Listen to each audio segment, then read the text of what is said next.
তারল্য সংকটের কারণ তারল্য সংকট যদি না থাকতো, ব্যাংকে যদি না থাকতো, শেয়ার বাজারে কি তারল্য সংকট এটা থাকতো বলে সামগ্রিক মনে হয়? অর্থনীতির রিফ্লেকশন।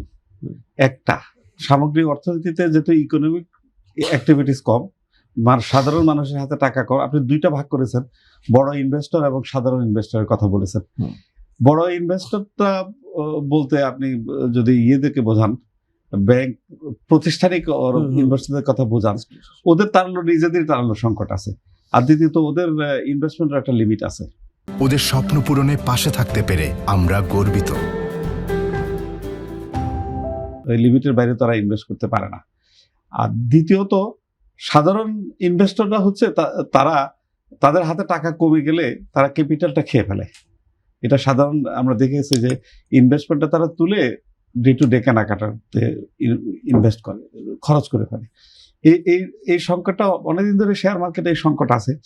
আর শেয়ার মার্কেটের আরেকটা সংকট আছে, সেটা হচ্ছে যে নতুন যে গত 2 বছর 2.5 বছর কিন্তু কোনো নতুন কোম্পানি শেয়ার মার্কেটে আসেনি। আগে যে শেয়ার মার্কেটের কোম্পানিগুলো আসতো, ওই কোম্পানিগুলো আপনি দেখবেন 10 টাকার একটা শেয়ার 100 টাকায় বিক্রি হয় প্রাইমারিলি। অর্থাৎ যিনি 10 টাকার একটা শেয়ার কিনলেন, উনি দিলেন 100 টাকা, উনি 10 টাকার একটা শেয়ার পেলেন, কিন্তু 90 টাকা এক্সট্রা দিতে হলো। এই 90 টাকার এক্সট্রা এই টাকাটা ওই কোম্পানিটা পেয়ে যায়। এখন ওই কোম্পানি এই টাকাটা কি করে? এই টাকাটা আমাদের অভিজ্ঞতা দেখা যায় অনেকগুলো কোম্পানি এই টাকাটা সরিয়ে ফেলে, মালিকরা সরিয়ে ফেলে। এটাতে একটা অনেক বড় একটা সংকট। এখন এই সংকটটা আসলে রাষ্ট্রীয় প্যাট্রোনাইজড। রাষ্ট্রীয়ভাবে security exchange commission, stock exchange, অন্যান্য রেগুলেটররা এই সহযোগিতা করে।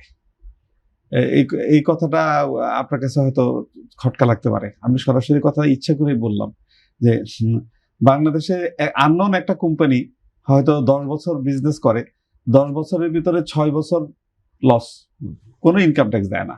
হঠাৎ করে কোম্পানিটা প্রফিট করতে শুরু করলো।